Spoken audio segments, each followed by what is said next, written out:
महंत दिव्यकृष्ण दास राधाकांत मठ नियाली आज पवित्र अँला नवमी तिथि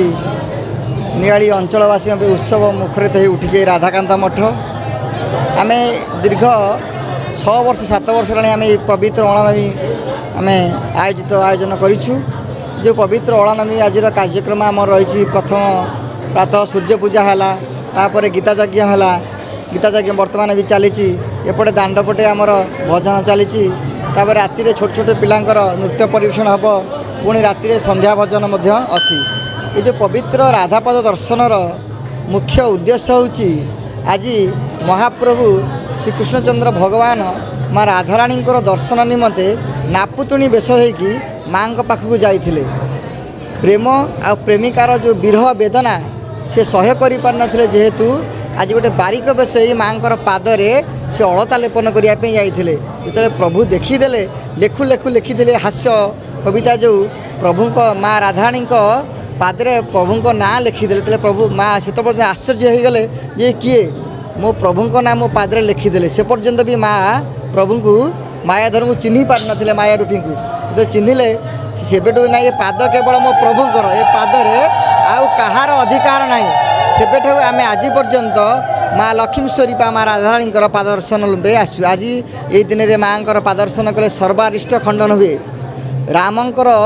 यदि 100 जन्म आपन तपस्या करे आज गोटाए दिन अँला नवमी माँ राधाराणी पादर्शन करने सहित सामान। जय जगन्नाथ। आज ये कार्यक्रम में समस्त भक्त मान मोर आंतरिक शुभेच्छा अभिनंदन।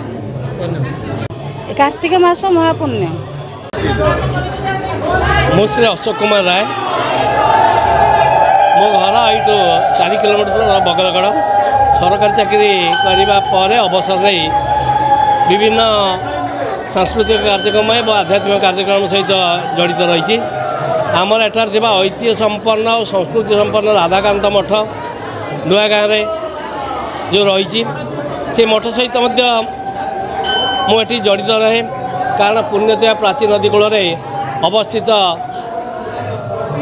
प्राचीन संस्कृति संपन्न जो मठ कारण पुण्यतया प्राचीन नदी कूल मठ संस्कृति जो फल एठार एक मठ संस्कृति गढ़ी उठा सहित आम ऐतिह्य संपन्न तथा श्री चैतन्य देव पदयात्रा कर समय यही मठरे पाद थापिदेले स्मृति बहन करी यही राधाकांत मठ प्रतिष्ठित बहु घात प्रतिघात मध्य मठ परिचालित होई आज तार पूर्ण भाव मठ चली वर्षर विभिन्न समय विभिन्न प्रकार पर्वपर्वाणी एठारे पालित हुए मठर विभिन्न पर्वपर्वाणी भितर आज अँला नवमी श्री राधापाद दर्शन एक पवित्र उत्सव दीर्घ 5 वर्ष धरी एठारे श्री राधाराणी पाद दर्शन करने मठरे आयोजन कराए राधापाद दर्शन उत्सव एठारे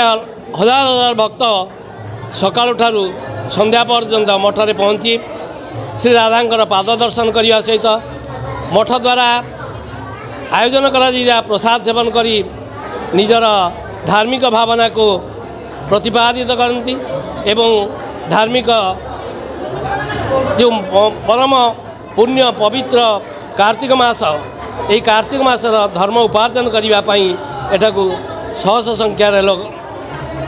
धर्मार्थी आज दिन में एठारे उपस्थित हुंती यह एक पवित्र पीठ यही पीठरे पदार्पण कले निजर समस्त कलमश दूर हुए बोली समस्त धारणा मठर